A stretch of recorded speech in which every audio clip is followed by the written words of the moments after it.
Assalamualaikum warahmatullahi wabarakatuh. Perkenalkan, nama saya Dimas Arianto. Di sini saya akan membahas mengenai ordo Perciformes dalam famili Canidae. Lebih spesifiknya ikan gabus atau yang dikenal dalam istilah Channa striata. Nah, inilah penampilan awal yang akan kita bahas, yaitu ikan gabus atau Channa striata. Lanjut. Masuk ke pengertian. Ikan gabus atau Channa striata merupakan jenis fauna yang hidup pada perairan tawar. Ikan ini mampu bertahan hidup selama musim kemarau dengan menggali lumpur pada danau, kanal, dan rawa-rawa. Ikan gabus ini memiliki ciri-ciri tubuh memanjang dengan kepala bersisik yang berbentuk pipih dan lebar, dengan mata yang terdapat pada bagian anterior kepalanya. Sirip punggung lebih panjang dari sirip ekor, serta warna tubuh pada bagian punggung hijau atau kehitaman, dan bagian perut berwarna krem atau putih. Ikan gabus atau Channa striata adalah spesies ikan yang termasuk dalam famili Canidae dan ordo Perciformes. Ikan ini dikenal dengan ciri fisik yang khas dan beberapa fungsi penting dalam ekosistem. Nah, ini gambar ikan di perairan yang kering. Lanjut.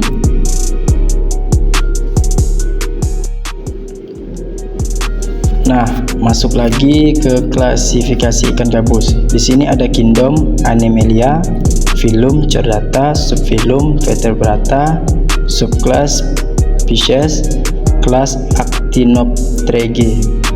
Kelas Actinopterygii. Kelas Actinopterygii. Kelas Actinopterygii mempunyai ordo, yaitu Anabatin.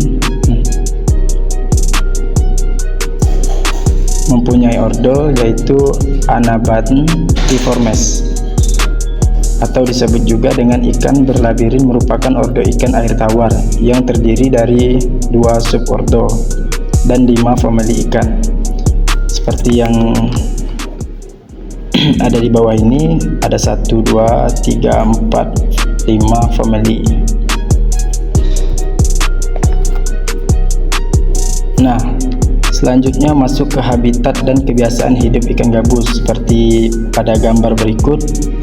Di sini ada gambar ikan gabus yang berada di perairan sungai, kolam, parit-parit atau sawah, dan danau atau rawa-rawa.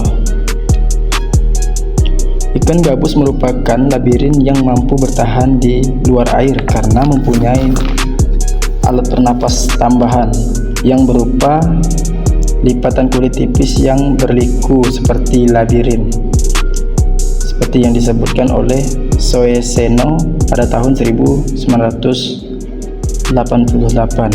Ikan ini biasa hidup di sungai, danau, dan kolam atau tambak, serta biasa membuat sarang di daerah rawa-rawa atau di antara belukar atau semak belukar gitulah, yang terdapat pada tepi tambak dan sungai. Nah, di sini saya akan menjelaskan bagian-bagian tubuh pada ikan gabus. Yang pertama, ada bentuk tubuh. Ikan gabus memiliki tubuh yang memanjang dengan kepala membentuk sedikit pipi. Untuk sisik sendiri, tubuh dan kepala ikan gabus ditutupi oleh sisik sikloid dan stenoid. Untuk ukuran sendiri, umumnya ikan gabus dewasa memiliki ukuran bervariasi, tetapi umumnya berkisar antara panjang 30 cm sampai 60 cm. Untuk ukuran, umumnya ikan gabus dewasa memiliki ukuran bervariasi, tetapi umumnya berkisar antara panjang 30 sampai 60 cm dengan berat mencapai 0,5 sampai 2 kg. Untuk warna sendiri, ikan gabus memiliki warna tubuh yang bervariasi juga, mulai dari kecoklatan, kehitaman, hingga kehijauan. Nah, kali ini masuk ke bagian sirip. Ikan gabus memiliki 5 bagian sirip yang termasuk sirip dada atau pectoral. Ikan gabus memiliki 5 bagian sirip yang termasuk sirip dada atau pectoral fin yang terletak di bagian dada ikan gabus di belakang insang yang umumnya bulat atau sedikit runcing. Terus ada sirip punggung atau dorsal fin terletak di bagian punggung ikan gabus, memanjang hampir sejajar dengan sirip dada sampai mendekati ekornya yang memiliki jari-jari sirip. Terus ada sirip ekor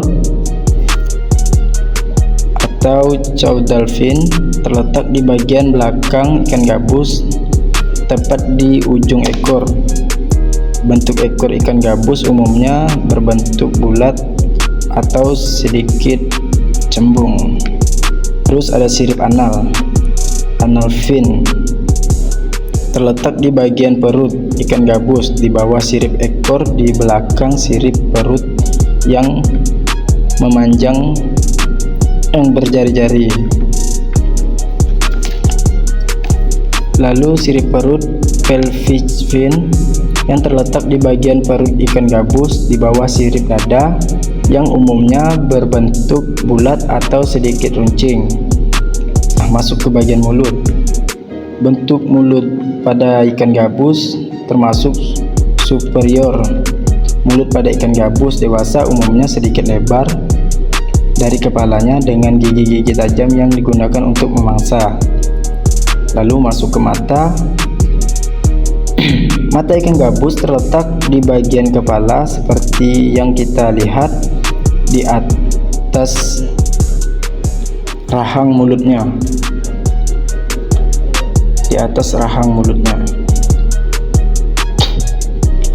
Nah, itulah ciri fisik yang bisa saya sampaikan kepada kalian. Terus kita akan masuk ke dalam fungsi dari bagian fisik tubuh ikan tersebut yang sudah saya jelaskan tadinya.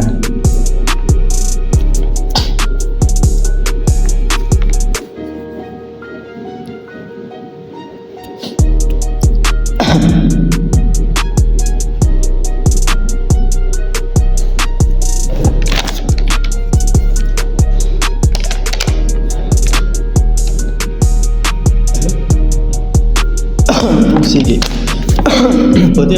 fungsi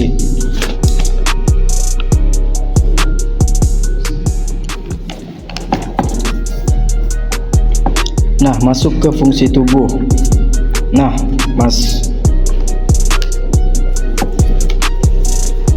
Masuk ke fungsi bentuk tubuh. Ikan gabus yang memanjang dan sedikit pipih di bagian belakang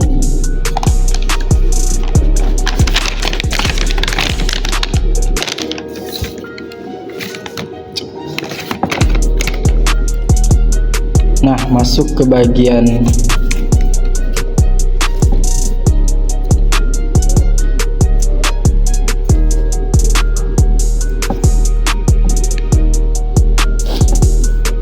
terus saya di sini akan menjelaskan fungsi bagian-bagian tubuh itu tersendiri. Terus saya akan pertama bagian mata. Mata ikan gabus yang terletak di bagian atas kepala memungkinkan mereka untuk melihat ke atas dan ke bawah permukaan air. Ini membantu mereka melihat mangsanya yang berada di atas permukaan air dan juga untuk menghindari predator di bawah permukaan air. Terus ada bagian mulut. Bagian mulut ikan gabus yang lebar dan bergerigi tajam memungkinkan mereka untuk menangkap dan menelan mangsa dengan cepat atau efisien. Gigi-gigi tajam ini juga berfungsi untuk mencegah mangsanya terlepas dari mulutnya. Sirip punggung ikan gabus panjangnya lebih dari sirip ekor. bermula di atas atau sedikit di belakang sirip dada. Dasar siripnya mencapai pangkal ekor. Sirip punggung ikan gabus berfungsi untuk memberikan kekuatan dan kecepatan saat berenang. Lalu ada sirip anal ikan gabus, berfungsi untuk menjaga keseimbangan tubuh ikan dengan mencegah terbalik, bekerja sama dengan sirip dorsal. Sirip ekor ikan gabus biasanya cukup besar, memberikan kekuatan dan kecepatan saat berenang. Itulah yang bisa saya sampaikan. Kurang lebihnya terima kasih.